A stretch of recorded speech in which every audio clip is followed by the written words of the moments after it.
ಮೇಲಿರುವ ಮುಖ್ಯೋಪಾಧ್ಯಾಯರೇ, ಶಿಕ್ಷಕರೇ, ಪೋಷಕರೇ ಹಾಗೂ ನನ್ನ ಸ್ನೇಹಿತರೆ, ಎಲ್ಲರಿಗೂ ಶುಭೋದಯ.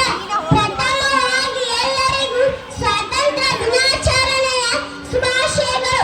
ನಾವು ಪ್ರತಿ ವರ್ಷ ಆಗಸ್ಟ್ 15ರಂದು ಸ್ವಾತಂತ್ರ್ಯ ದಿನವನ್ನು ಆಚರಿಸುತ್ತೇವೆ.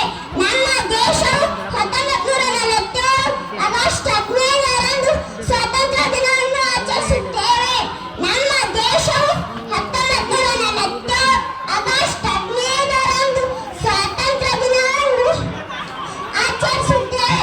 ನಮ್ಮ ದೇಶವು 1947 ಆಗಸ್ಟ್ 15ರಂದು ಸ್ವಾತಂತ್ರ್ಯ ಅಂಜಾಕತ್ತಾಳ ಜೀವನದ ಅನೇಕ